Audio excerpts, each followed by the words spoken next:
Ya, selamat malam Bapak Ibu. Terima kasih untuk kehadirannya, baik yang menyaksikan secara langsung di Zoom maupun yang menyaksikan rekaman lewat YouTube. Hari ini kita akan berdiskusi dengan salah satu peneliti dari Asosiasi Peneliti Indonesia di Korea. Senang sekali kita Pak Ahmad Irhas Robi. Terima kasih untuk waktunya sudah menyediakan kesempatan buat kita belajar.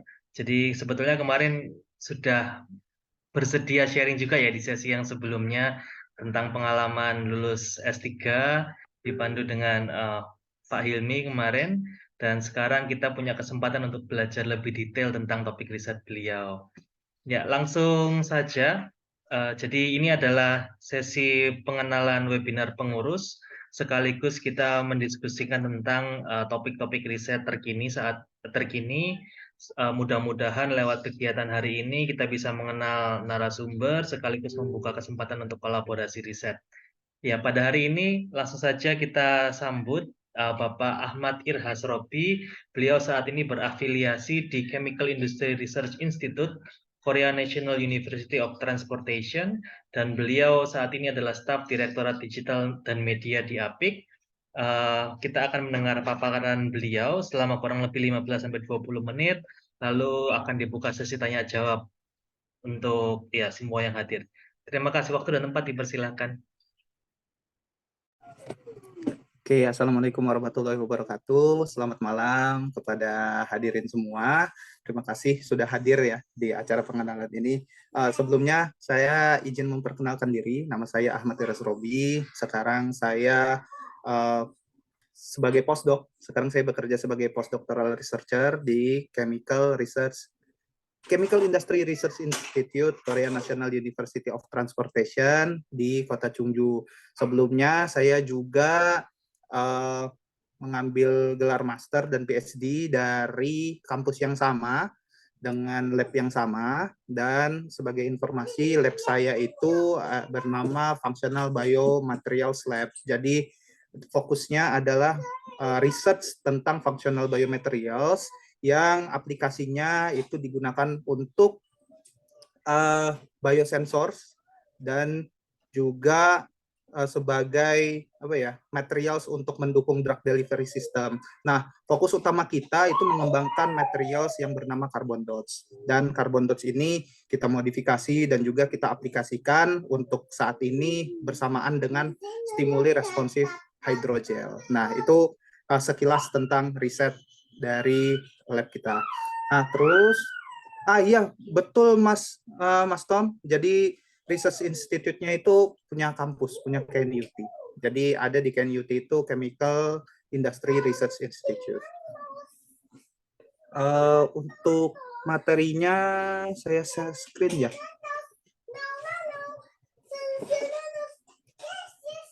Share screen.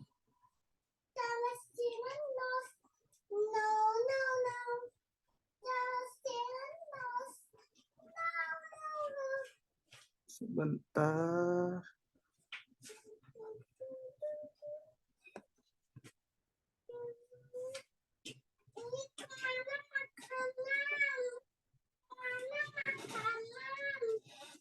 Ini sudah terlihatkah share screen-nya? Belum Pak Irhas, masih profile picture. Oh, masih profile picture ya? Oh, sebentar. Ini juga belum ya?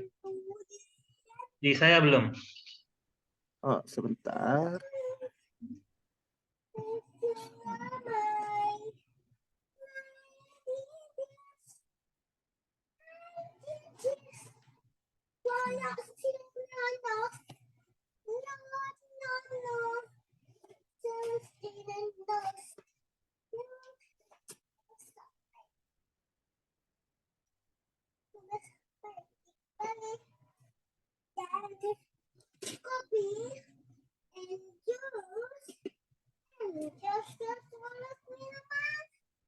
Di mana ya settingnya nih? Apa perlu dibantu di-sharingkan, Pak? Kalau mau dikirimkan filenya? Oh iya, sebentar. Soalnya ini laptop saya lagi error, saya ganti device, makanya nih agak kagok buat ini. Sebentar.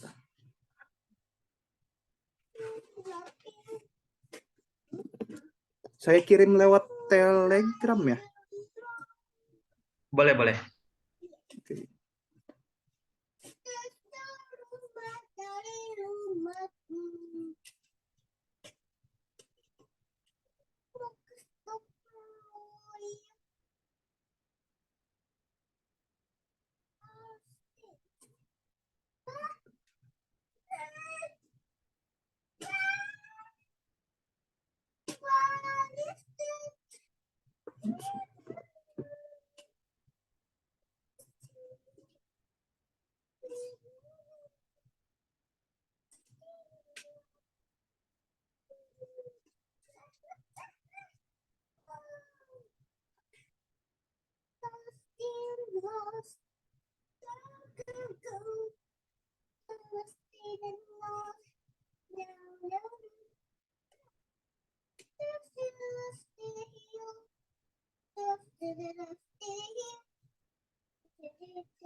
Ya, sudah saya kirimkan, Prof.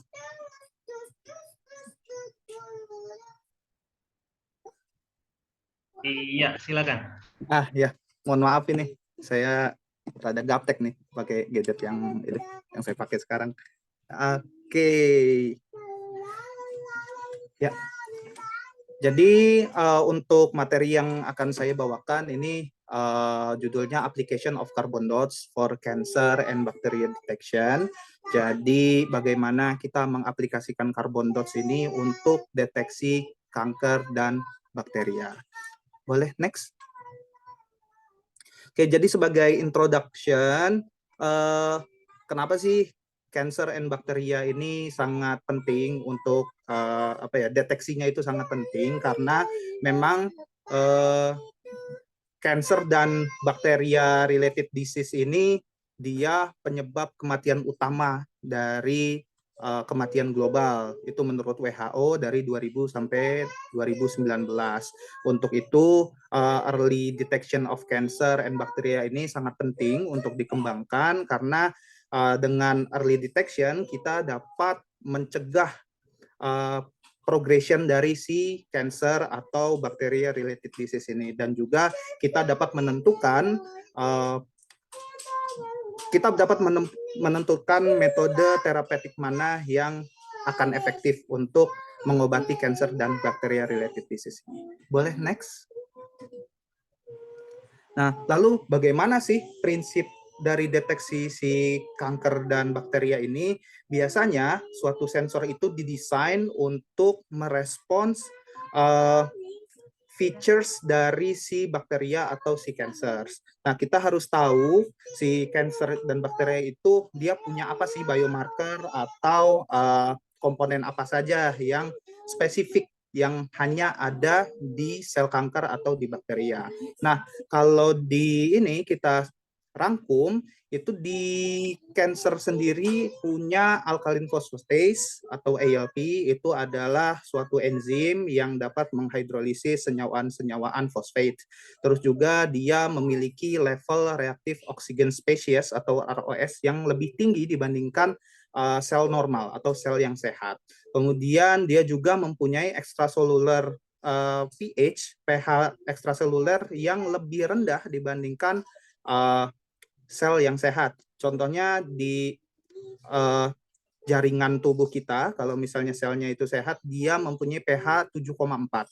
Nah, tapi kalau misalnya kita mempunyai kanker, di daerah kanker tersebut, dia akan memiliki pH yang lebih asam. Dia sekitar 6,8 atau bisa di bawahnya, bisa sampai 5.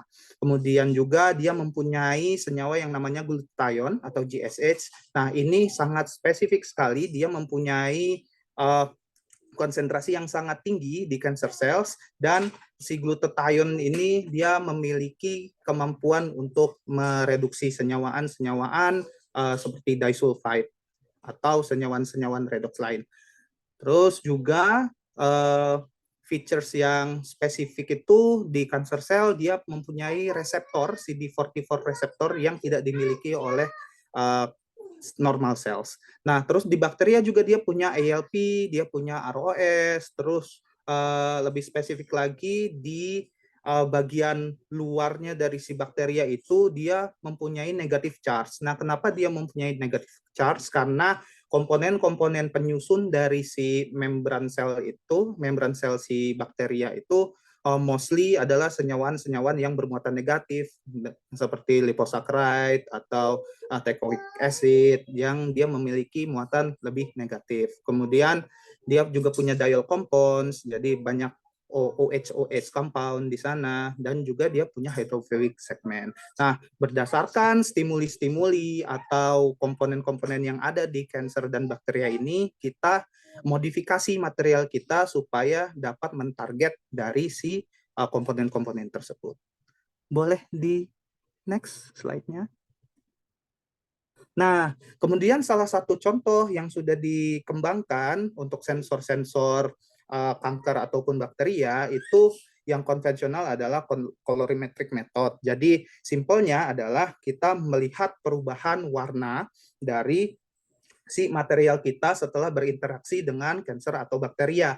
Nah, itu ada yang menggunakan prinsip fluorescence on-off, jadi bisa on-off atau off-on, jadi bisa kebalikannya. Jadi ketika sebelum berinteraksi dengan cancer atau bakteria, dia memiliki fluorescence yang kita sebut fluorescence on. Ketika dia berinteraksi, entah itu melalui hydrophobic interaction atau diol-diol atau redox, dia itu akan mengubah si fluorescence yang on ini menjadi off. Jadi dia quench.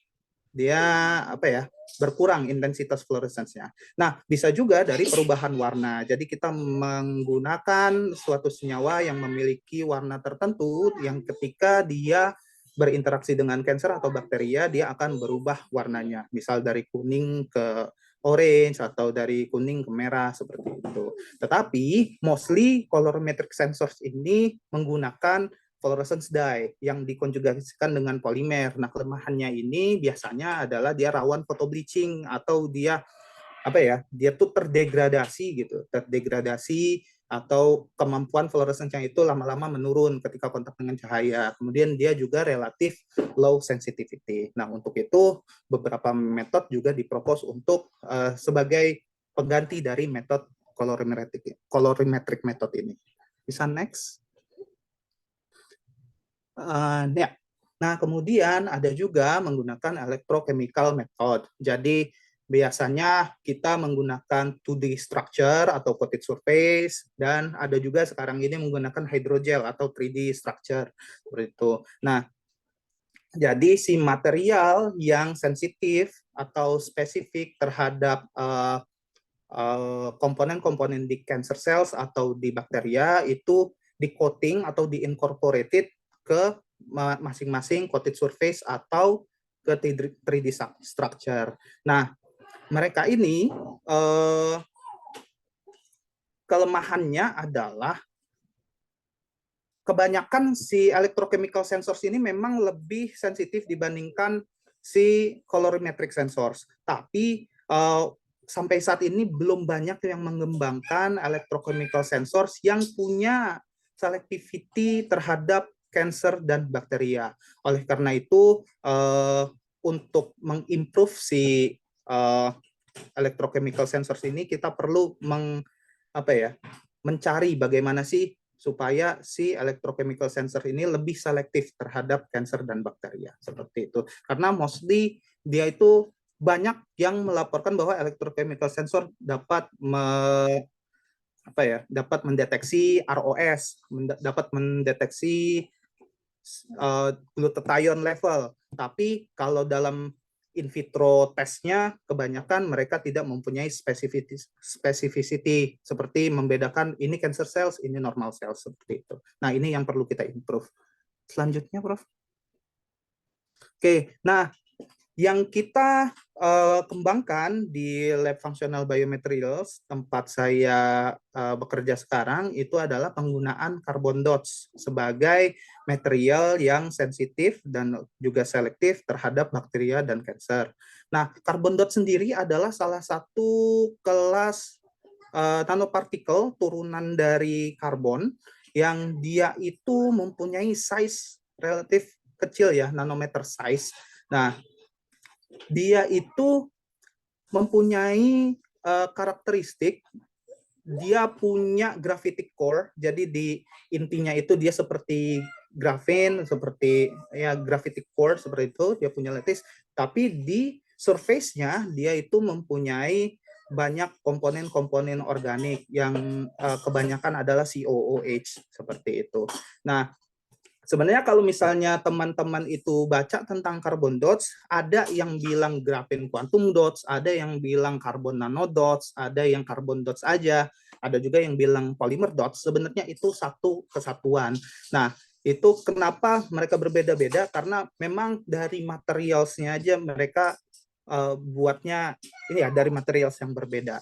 Nah, di paper yang saya publish itu kebanyakan kita menggunakan terms carbon dots atau polymer dots karena memang mostly kita itu prekursornya dari polimer, dari stimuli responsif polimer kita jadikan carbon dots terus kita gunakan seperti itu. Nah, carbon dots ini dia kalau kita ngomong carbon dots, kebanyakan mereka itu mempunyai fluorescence property.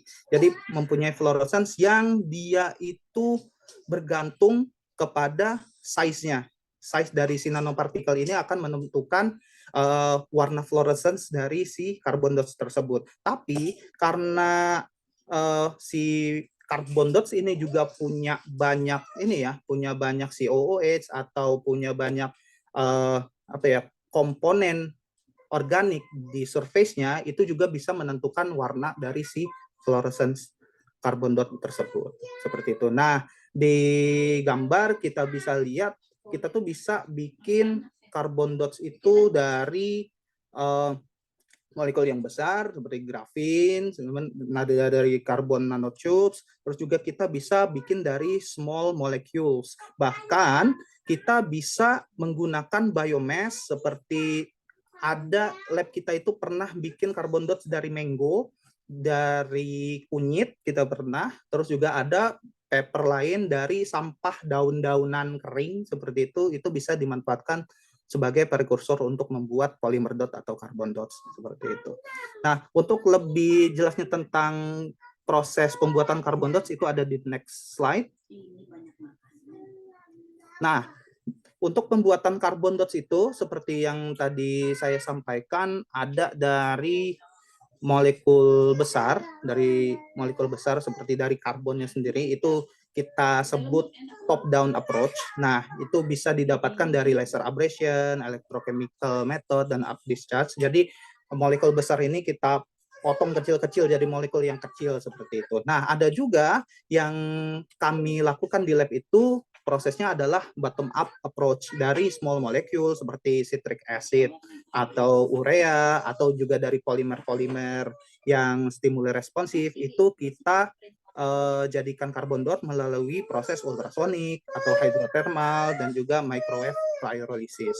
Nah, ini adalah step-step untuk membuat carbon dots. Kemudian next slide. Nah, properti dari carbon dots ini diantaranya adalah photoluminescence property atau fluorescence property. Kemudian dia itu sangat soluble in water, jadi ini sangat cocok untuk apa ya drug delivery system atau yang berhubungan dengan metabolisme tubuh karena memang kita kan terdiri dari air ya, jadi lebih ke polar gitu. Jadi untuk drug delivery system, buat bioimaging ketika dimasukkan ke dalam tubuh itu tidak akan menjadi masalah. Kemudian dia juga biocompatible, dia itu sangat low cytotoxicity. Kemudian dia juga punya electronic property. Dia itu punya apa ya? Punya conductivity tapi memang tidak ini ya, tidak sebesar metal nanomaterials atau elektrokonduktif polimer seperti PANI atau PIDOT seperti itu, tapi dia punya electroconductivity yang lebih besar dibandingkan polimer biasa sebelum dikarbonisasi gitu. Makanya dia itu juga bisa kita bandingkan nanti ketika sebelum dan sesudah menjadi carbon dots.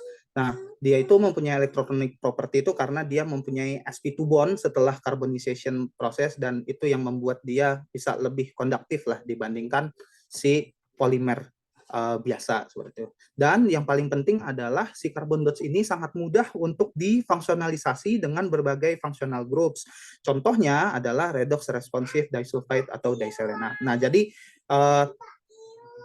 tergantung kita mau menarget parameter apa yang di cancer atau di bakteria, jadi si carbon dots ini bisa kita fungsionalisasi. Misalnya ketika kita ingin supaya si carbon dot ini berinteraksi dengan ROS, reactive oxygen species, atau GSH, yang mana itu adalah redox species, kita bisa modifikasi si carbon dot ini menggunakan disulfide atau disolenoid bond, atau bisa kita konjugasi juga dengan mangan oxide nanoseed misalnya. Dan misalnya kita mau menargetkan bakteria berdasarkan komponen diol-diolnya, kita juga bisa memodifikasi carbon dot dengan komponen diol yang lain, misalnya boronic acid yang dia sensitif terhadap diol-diol seperti itu. Jadi si carbon dot ini sangat versatile untuk dimodifikasi. Next. Nah, dari kemudahan-kemudahan dan advantage yang dimiliki oleh si carbon dots ini di lab kita kita manfaatkan untuk mendeteksi cancer dan bakteria. Nah, salah dua approach yang kita gunakan adalah dengan mengcoat dengan melapisi elektrod itu di elektrod dengan carbon dots, atau juga kita menginkorporasi si carbon dots itu ke dalam hydrogel matrix. Nah, dari sana kita itu biasanya ngecek respons conductivity-nya dan juga respons fluorescence-nya ketika digunakan sebagai sensor untuk cancer dan bakteria. Karena tadi si carbon dots ini punya spesifik photoluminescence dan juga punya conductivity tersendiri. Nah, ketika dia berinteraksi dengan parameter-parameter atau komponen yang ada di cancer dan bakteria, itu akan menyebabkan perubahan baik di fluorescence-nya maupun di conductivity-nya. Seperti itu. Next. Nah, ini adalah salah satu modifikasi yang bisa kita lakukan untuk mencapai selectivity dan sensitivity terhadap cancer atau bakteria. Misalnya kita mau menargetkan GSS atau ROS-nya, itu kita bisa modifikasi dengan disulfide atau diselenat atau MnO2 nanoseed. Kemudian ketika kita ingin si carbon dot ini merespon perubahan pH di cancer cells, itu kita bisa gunakan boronic acid atau dopamine conjugation gitu, yang mana ini sangat sensitif terhadap acid pH. Kemudian juga kalau kita ingin mendeteksi enzim ALP yang ada di cancer cells atau bakteria, itu kita bisa menggunakan cyclodextrin dengan nitrophenyl phosphate seperti itu. Nanti dia akan menyebabkan perubahan fluorescence setelah interaksi dengan enzim ALP. Dan kemudian kalau kita ingin spesifik mentarget si reseptor yang ada di cancer cells, itu kita bisa menggunakan carbonized hyaluronic acid, yang mana sudah diteliti bahwa hyaluronic acid ini hanya akan menyerang CD44 reseptor yang ada di cancer cells, dan ini akan menyebabkan perbedaan cell uptake maupun juga fluorescence antara si carbon dot antara si cancer dengan si normal cells seperti itu. Dan next. Ini juga kita bisa memodifikasi si carbon dots ini supaya mempunyai muatan tertentu, bisa negatif ataupun positif. Contohnya karena si bakteria ini mempunyai muatan negatif di outer surface-nya, jadi kita bisa modifikasi si carbon dots ini menjadi positive charge carbon dot. Dan ketika si carbon dots ini berinteraksi dengan si bakteria, mereka akan melakukan agregasi dan ini akan menyebabkan perubahan fluorescence maupun perubahan conductivity dari si carbon dots ini. Kemudian ada lagi diol-diol selektif, kita bisa memodifikasi si carbon dots itu dengan boronic acid yang mana dia sangat selektif terhadap diol-diol compound. Seperti itu. Next. Ya, ini adalah salah satu paper yang sudah kami publish, salah satunya di Nano Today. Ini adalah pemanfaatan carbon dots, yang mana carbon dots ini mempunyai disulfide bond yang sangat reaktif, responsif terhadap GSH yang ada di cancer cells, dan kita inkorporasikan kepada hydrogel. Jadi si hydrogel ini ketika kontak dengan cancer, dia akan menunjukkan self-healing behavior dan juga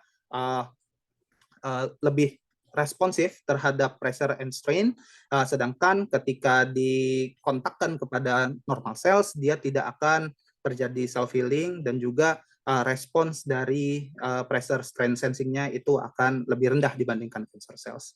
Nah, kemudian next.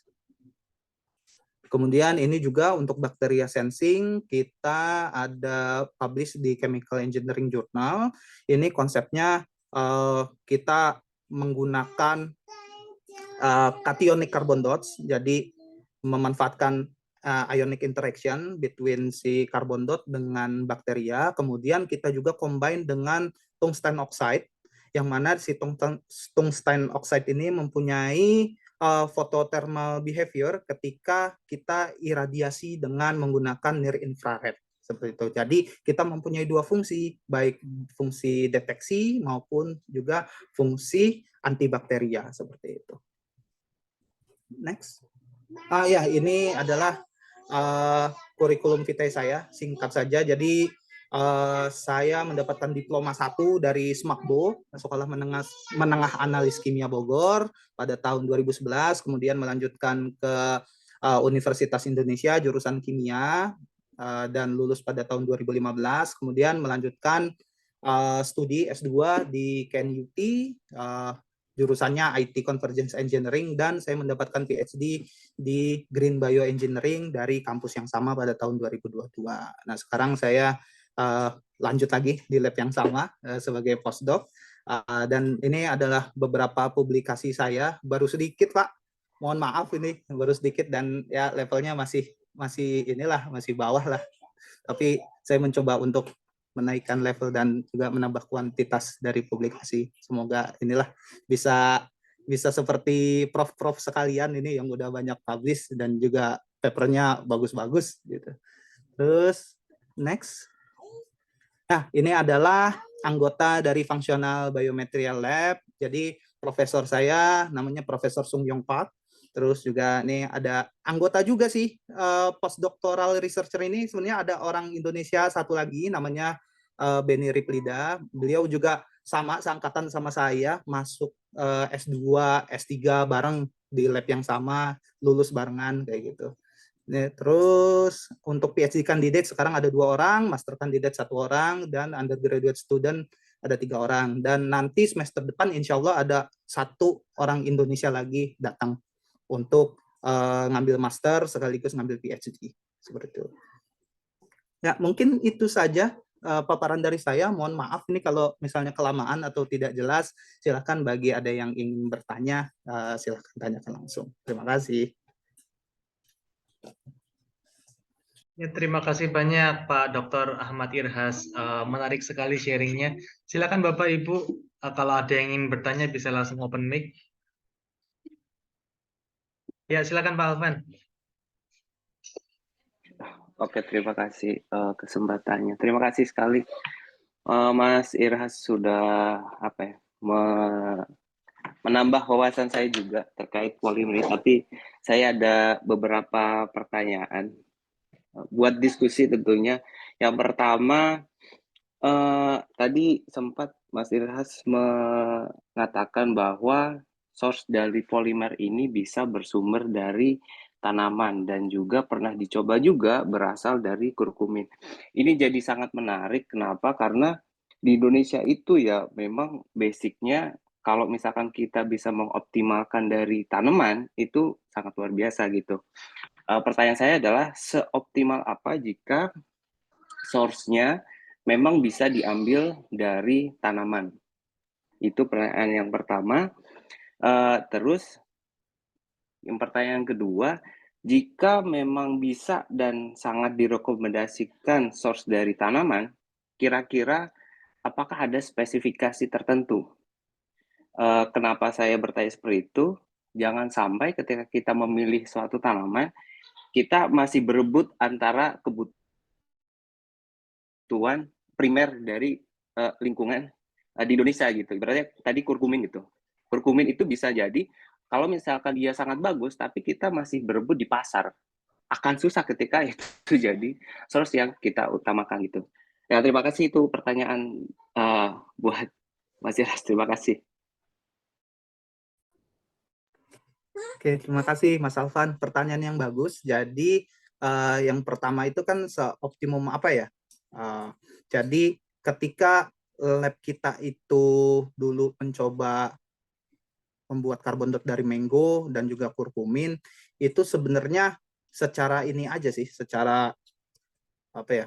Hipotesisnya adalah si karbon dioksida ini mostly pembuatannya adalah dengan dehidrasi dari senyawaan-senyawaan small molecule ataupun si polimer yang panjang itu, dan dia setelah dehidrasi itu kebanyakan membentuk si sp2 bond. Nah, senior saya itu berpikir bahwa di makanan atau di tanaman itu kan banyak ya kayak karbohidrat segala macam. Cobalah bisa nggak jadi karbon dioksida. Ternyata berhasil. Nah, seberapa optimum itu tergantung dari pertama dari metode. Dari metode itu sangat menentukan bahwa ini karbon dioksida yield-nya seberapa banyak, kualitas si fluorescensinya juga seberapa banyak kayak gitu. Jadi untuk optimum tidaknya bisa dari metode, dan kedua dari si ininya ya, memang dari materialsnya sendiri sih. Jadi kalau kita belum ada spesifik research ke sana ya, kalau untuk ini tanaman ini bakal menghasilkan fluorescence sekian persen gitu, ini quantum yield-nya belum ada, tapi memang itu harus dicoba sih, dioptimasi sih. Yang kita pernah coba adalah optimasi dari si ininya, dari si metodenya, karena beda ketika antara kita menggunakan hydrothermal method dengan microwave assisted atau dengan menggunakan acidic concentrated, itu sangat berbeda dari quantum yield-nya seperti itu. Terus kalau untuk ada nggak yang tanaman spesifik seperti itu, sebenarnya tidak ya, karena ada paper juga yang dia menggunakan ini aja, daun-daun ginkgo.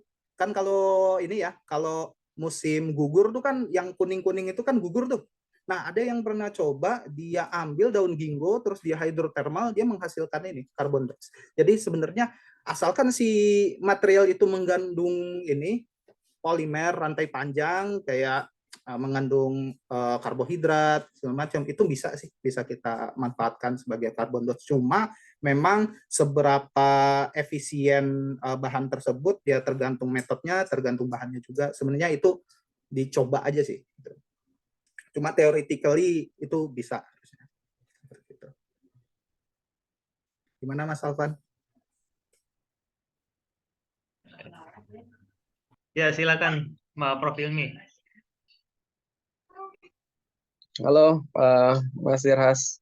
Senang banget sambil belajar lagi gitu ya.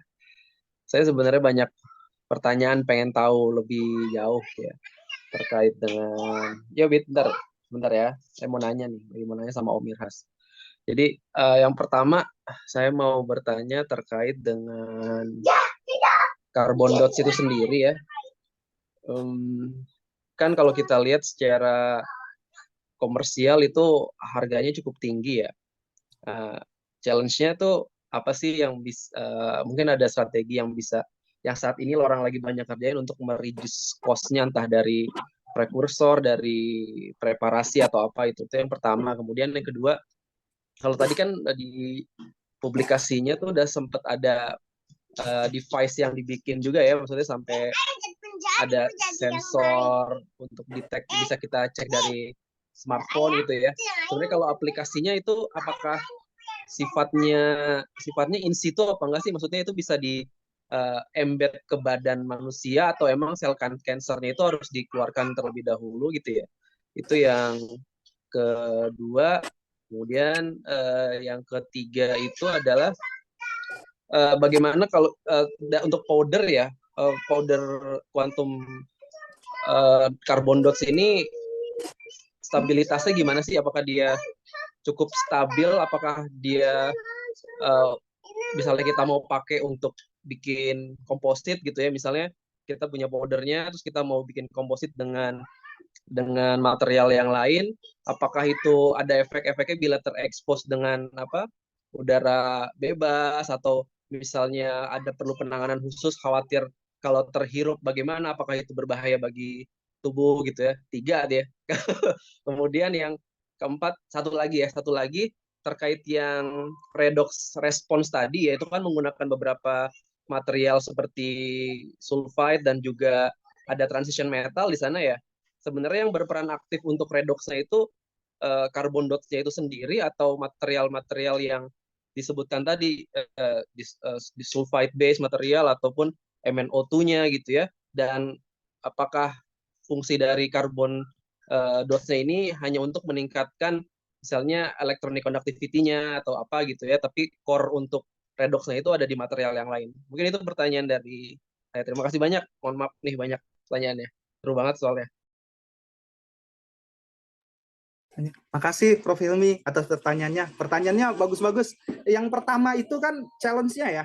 Kalau dibilang untuk carbon dots ini mahal, sebenarnya kalau yang saya tahu ya, polymer dots atau yang carbon dots dari small molecule ini termasuknya murah. Bahkan kalau dibandingkan dengan konvensional quantum dots. Karena kalau quantum dots itu kan dia dari metals ya, dari metals. Sedangkan kalau si carbon dots ini atau polymer dots lebih spesifiknya dia dari small molecule yang relatif harganya sih murah ya, cuma urea, citric acid, terus juga bisa dari polimer, cuma karbohidrat seperti itu. Nah, itu lebih murah. Cuma tantangan untuk komersialisasi si carbon dot ini adalah dari si performance si carbon dot itu sendiri. Karena gini, misal quantum dot itu kan udah banyak digunakan sebagai ini ya, bahan untuk OLED atau apa di TV seperti itu kan. Nah, itu karena dia fluorescence-nya itu lebih advance dibandingkan si carbon dots. Sebagai gambaran aja, si quantum dots itu dia kalau punya fluorescence color itu tuh sharp, apa ya maksudnya, ya tajam warnanya, dia itu kalau merah ya merah yang tajam seperti itu. Tapi kalau carbon dots itu dia lebih ke pastel. Kenapa pastel? Karena tadi si carbon dots ini sendiri dia itu punya surface banyak komponen di surface-nya yang kadang dia mengganggu si fluorescence itu sendiri gitu. Itu nature-nya dari si carbon dots. Jadi kalau misalnya kita lihat dari fluorescence spectra, itu kalau si carbon dots itu lancip, grafiknya itu di wavelength tertentu itu lancip emission-nya, tapi kalau carbon dots itu lebih ke broad, kayak gitu. Nah, itu memang satu kelemahan dari carbon dots. Dan jadinya si carbon dots ini sebenarnya terbatas penggunaannya. Nah, banyaknya carbon dots ini digunakan sebagai material untuk biomedical application, karena si carbon dots ini sendiri dia tuh punya kelebihan yang mungkin lebih baik dibandingkan quantum dots, yaitu biocompatibility. Jadi si carbon dots ini kan memang awalnya dari polimer yang biocompatible, bisa kita karbonisasi jadi carbon dots, punya fluorescence material, punya fluorescence property seperti itu. Nah, tapi kalau si quantum dots ini dia kan dari kadmium, dari tellurium, CDTA seperti itu kan. Itu kan memang base-nya dia toxic seperti itu. Jadi dia itu jarang digunakan untuk biomedical application. Nah, ini adalah kelebihan dari si carbon dots ini. Dan juga si carbon dots ini karena dasarnya adalah polimer, small molecules, sebelum dijadikan ini carbon dots itu kita bisa modifikasi dengan berbagai functional groups. Jadi fungsionalisasinya lebih gampang dibandingkan dengan quantum dots yang base-nya itu metal. Jadi itu fabrikasinya lebih mudah seperti itu. Dan terus apalagi ya tadi Yang kedua terkait Pak. dengan aplikasinya itu kita bisa buat deteksi selnya itu bisa in situ nggak? Maksudnya kita Iya, bukan in situ ya, in vivo ya istilahnya ya. Kalau in vivo, ya. dunia medis ya. Jadi ya itu karena biocompatibility dia tuh in vivo. Jadi banyak paper lab kita itu kita menggunakan carbon dots sebagai material fluorescence untuk bioimaging si cancer cells. Jadi untuk drug delivery, terus ketika kita inject, dia akan target cancer cells, itu nanti kita bisa bedakan mana normal cells, mana cancer cells itu dari fluorescence yang ada, yang sudah diinjek ke dalam tubuh itu. Kita banyak studi in vivo-nya. Nah, untuk yang sekarang-sekarang ini, memang karena kita dulu tuh drug delivery terus juga profesor itu bilangnya kalau carbon dots hanya fokus di drug delivery terus atau in vivo injection sebagai nanopartikel untuk bioimaging aja, itu impact factor-nya akan tergerus terus. Jadi kayak nggak ada inovasi. Makanya mulailah profesor itu coba masukin ke hydrogel gitu. Coba jadikan dia sensor, coated sensor. Memang kalau untuk coated sensor dia harus ngambil sampel dari dalam tubuh seperti human serum atau apa, dicek gitu kan di luar. Nah, sedangkan kalau untuk hydrogel ini dia bisa diimplan sih sebenarnya. Kalau untuk ini kayak apa nih namanya melanoma tuh, kanker kulit misalnya bisa kita implan terus kita bisa lihat dia therapeutic activity-nya, bisa kita lihat juga fungsi dari deteksinya seperti itu bisa kita deteksi. Atau sekarang ini kita lagi ngembangin injectable hydrogel yang di dalamnya itu ada carbon dots. Jadi ketika kita inject ke cancer sites, itu kita bisa lihat perubahan bentuk si hydrogelnya ini, dan juga kita juga bisa lihat ini therapeutic action-nya dari si hydrogel. Tuh. Jadi sebenarnya carbon dots itu sering digunakan untuk ini in vivo terapi atau in vivo bioimaging seperti itu, karena biocompatible dibandingkan material quantum dots yang konvensional. Terus apalagi tuh yang ketiga, Prof? Saya lupa. Redox response. Untuk redox response. Jadi memang kalau ini ya, stimuli responsif carbon dots itu memang dari si ininya functional grupnya itu, Prof. Jadi kalau kita tidak memodifikasi si carbon dots-nya ini dengan functional group tertentu yang dia punya redox responsif, carbon dots-nya hanya nanomaterial yang punya fluorescence sama conductivity aja sih gitu. Nah, sedangkan kalau untuk spesifik kita harus modifikasi, misalnya sebelum karbonisasi itu kita pakai disulfide bond atau diselenide, atau kita konjugasi dengan MnO2 seperti itu. Jadi kita memang untuk bikin stimuli responsif carbon dots-nya itu bergantung kepada si functional group-nya. Seperti itu. Functional group. Jadi bukan dari carbon dots-nya itu sendiri sih. Karena kalau pada dasarnya carbon dots-nya itu sendiri, dia hanya punya fluorescence behavior, punya conductivity yang lebih tinggi dibandingkan polimer biasa, seperti itu. Tapi dia memang sebelumnya tidak akan responsif terhadap redox misalnya, atau terhadap diokompon. Cuma dengan modifikasi itu kita bisa achieve properti yang kita inginkan, seperti itu. Terus yang keempat itu stabilitas. Kalau stabilitasnya kita pakai tanpa peralatan khusus gitu ya, terhirup atau gimana gitu. Nah, kalau stabilitas, kalau terkait yang ini, kalau misalnya terhirup atau apa, itu relatif aman ya, karena memang dia low cytotoxicity, terus juga biocompatible, itu nggak masalah, karena memang dia kan material yang sudah aman untuk drug delivery system segala macam atau in vivo eksperimen. Terus kalau untuk stability, dia relatif stable dibandingkan fluorescence dye, dibandingkan fluorescence dye. Fluorescence dye itu gampang banget terdegradasi, fluorescence-nya itu nanti gampang banget hilang setelah kontak dengan cahaya. Carbon dots ini lebih lama, cuma memang walaupun lebih lama, tapi kalau misalnya kontak terus dengan cahaya, dia akan terini juga sih lama-lama. Itu behavior-nya dari fluorescence material itu akan seperti itu, karena dia kan nyerap energi terus ya, eksitasi terus, emisi terus, jadinya lama-lama dia akan hilang fluorescence behavior-nya, cuma dia itu lebih stabil. Makanya ketika kita bikin carbon dots, terus juga untuk disimpan dalam waktu lama, tetap kita wrap dipakai aluminium foil lah. Jadi si wadahnya ini conical tube wrap sama aluminium foil supaya nggak kontak sama ini aja, nggak kontak sama apa cahaya seperti itu. Ya. Tapi nggak perlu really tight kayak gitu, mesti diapain sebenarnya. Relatif stabil sih.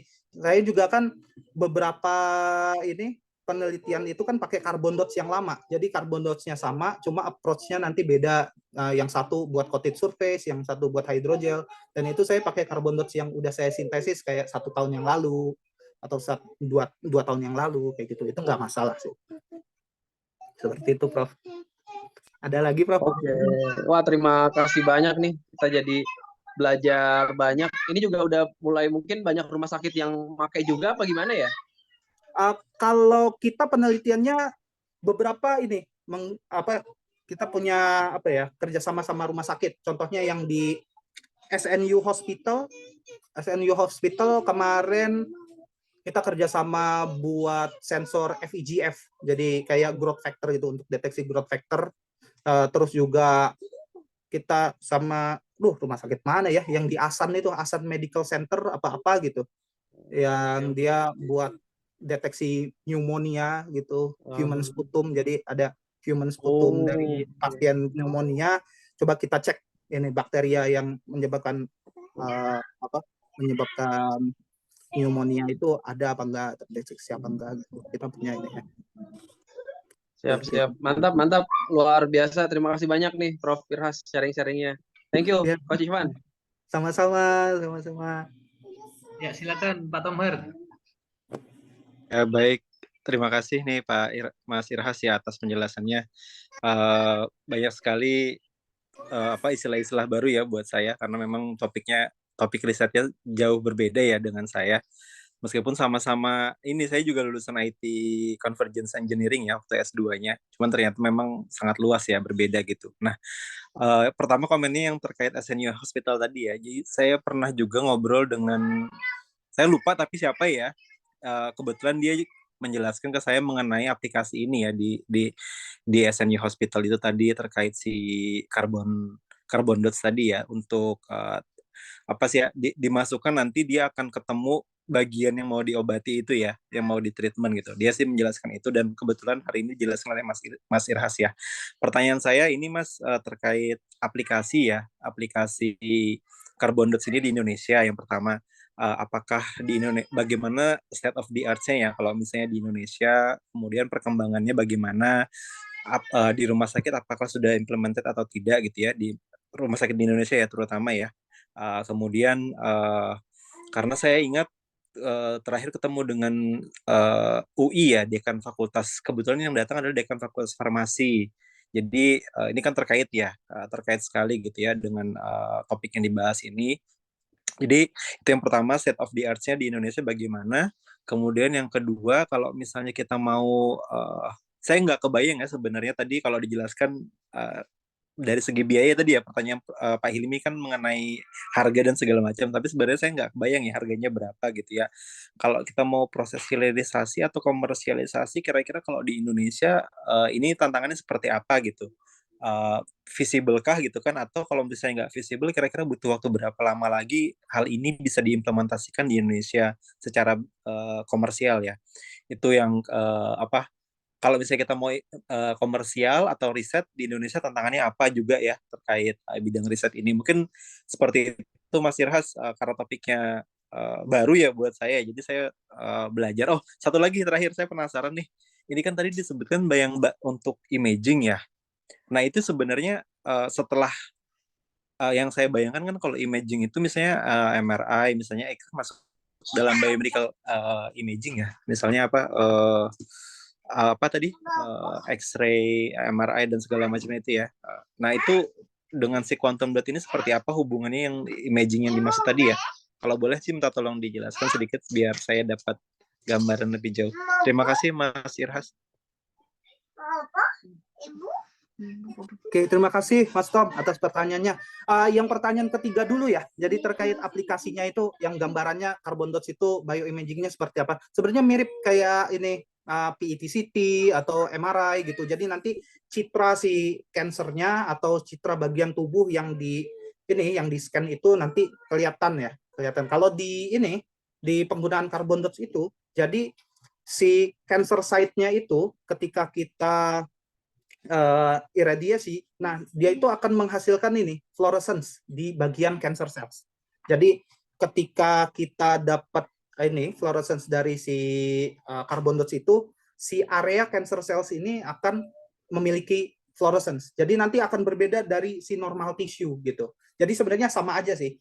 Karena kan untuk memastikan bahwa si obat itu, karena si carbon dots ini kan biasanya ini juga kita loading dengan obat anti kankernya, jadi supaya kita bisa target ke kanker. Nah, untuk ngecek bahwa si obat ini, si carbon dots ini benar-benar nyampe ke cancer cells, itu kan kita track.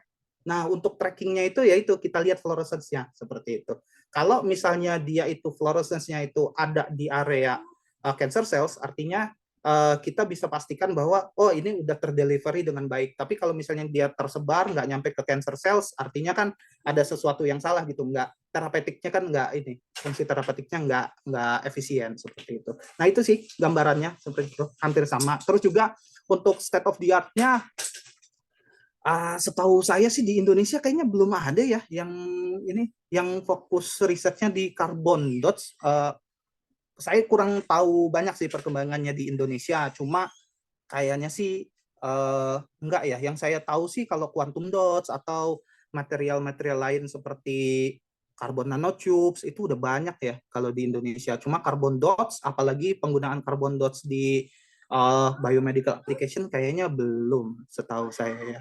Dan memang untuk komersialisasi segala macam, saya juga kurang paham ya kalau untuk proses-proses komersialisasi. Cuma tantangannya adalah kalau kita research di Korea kan untuk biomedical application, kita tuh runtutannya jelas dan apa ya, tahapannya itu smooth gitu loh. Smooth dari ini sintesisnya, karakterisasinya, terus juga in vitro analisisnya sampai ke in vivo analisis dan clinical application itu kan runtut gitu, dan semuanya ada fasilitasnya. Cuma yang saya ragukan adalah di Indonesia itu ketika kita sintesis karakterisasi ini enggak ya apa bisa maksimal nggak nih karakterisasi, karena kan bisa dari TEM itu kan nggak banyak kan institusi yang punya TEM atau apa XPS seperti itu.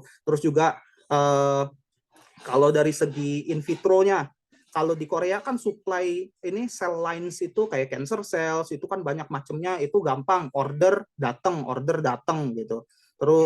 Terus kalau ini kita butuh in vivo test itu kan tikus-tikusnya atau apa makhluk hidupnya gampang lah kita dapetin kan. Tapi kalau di Indonesia kan nggak tahu ya, mungkin tantangannya tuh justru di pengembangan ininya, laboratory testnya gitu buat ini ngembangin carbon dots ini.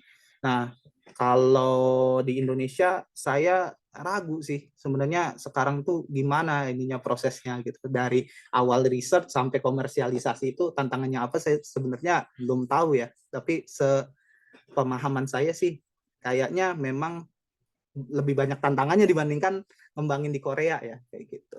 Itu aja sih, Mas Tom. Mungkin ada yang kurang bisa ditanyakan lagi, silakan. Ya, Pak Tomat, silakan mau. Ya, terima kasih banyak nih Mas Iras. Cukup tergambar sih saya tadi, terutama pertanyaan 1 dan 2 ya. Mungkin masih belum masih banyak hal yang perlu kita lakukan mungkin kali ya. Mudah-mudahan nanti bisa lah kita ngejar juga gitu kali ya ke depannya.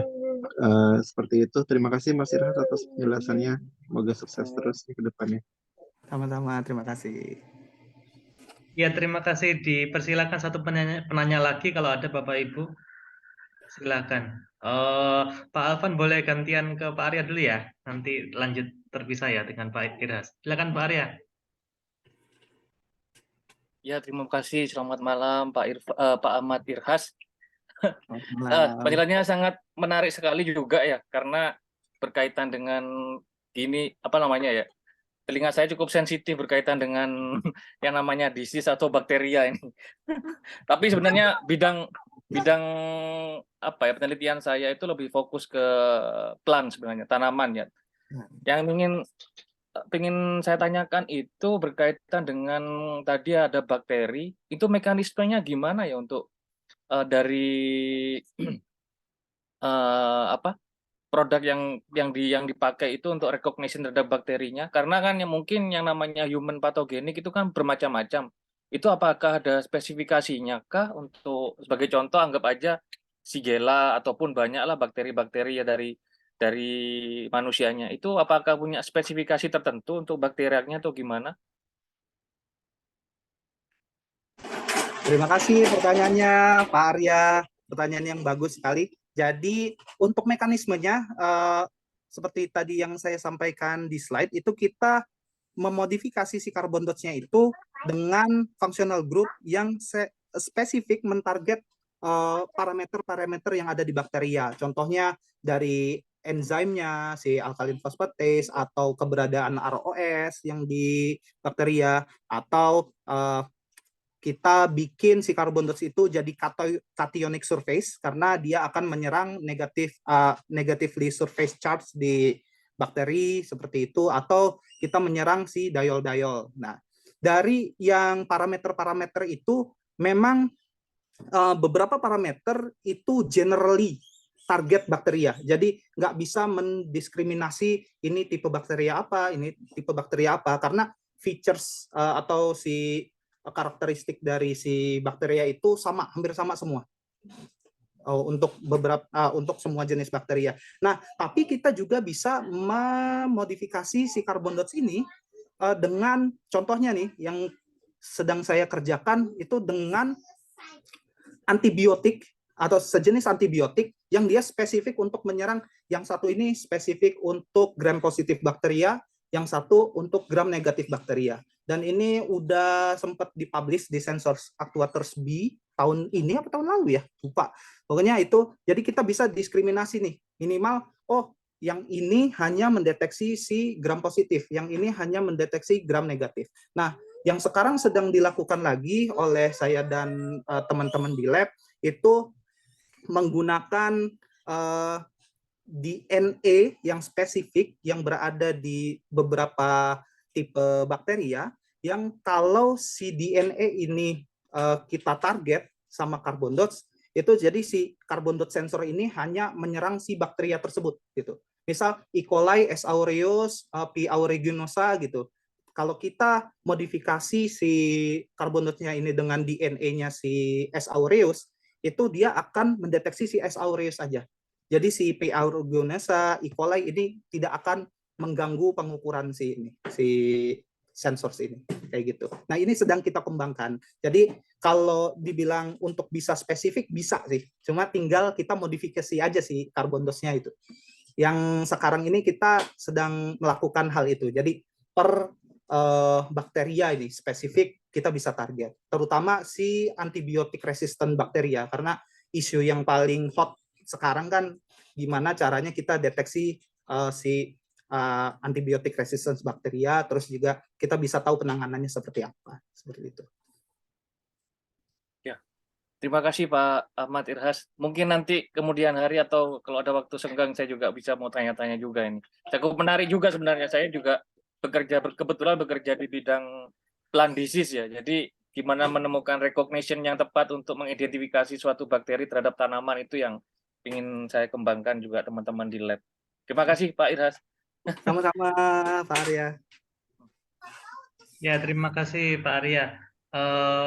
Sebetulnya waktunya sudah habis. Kalau berkenan Pak Alvan tolong nanti bertanya pribadi karena sudah sering ngobrol mungkin ya.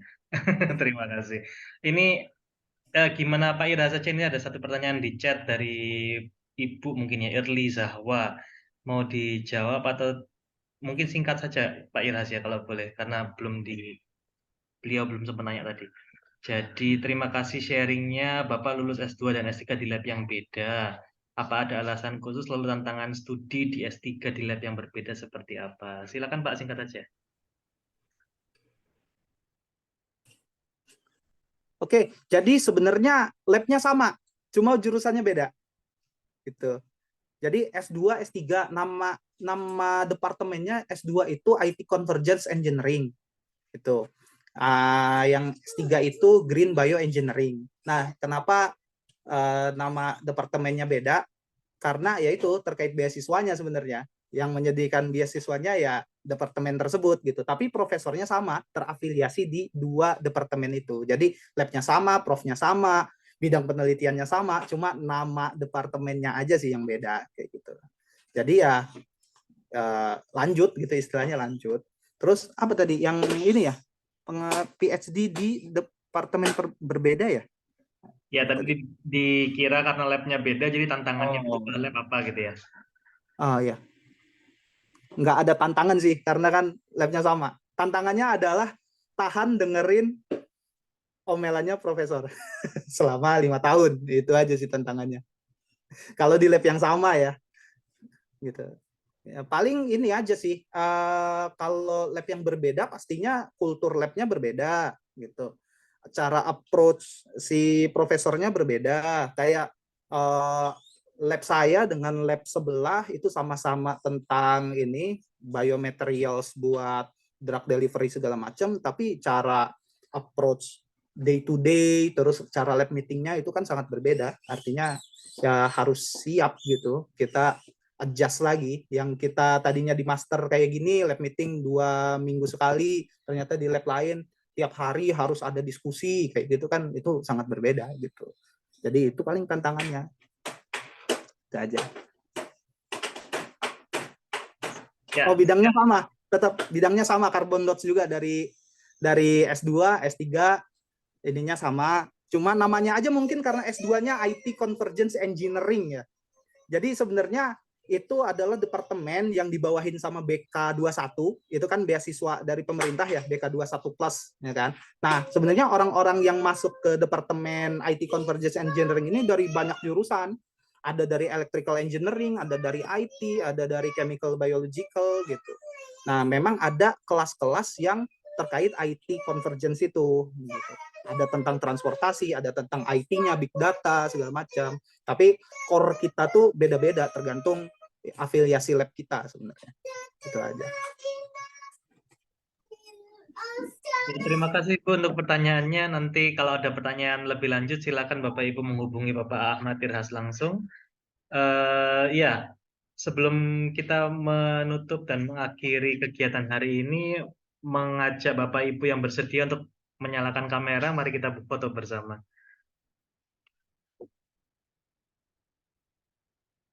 Kita tunggu 10 detik ya, Bapak Ibu.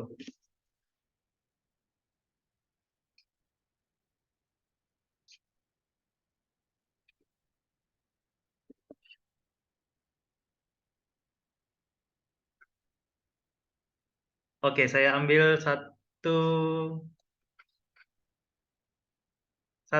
dua, tiga.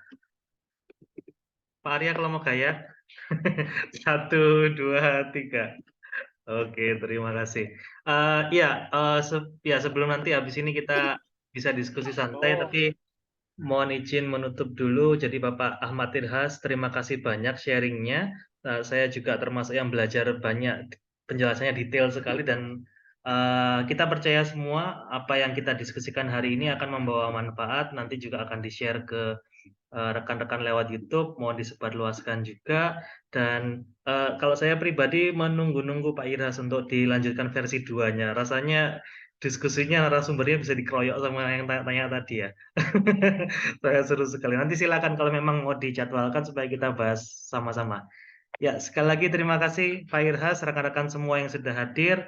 Semoga sehat selalu dan sampai bertemu di kegiatan webinar selanjutnya. Terima kasih, selamat malam.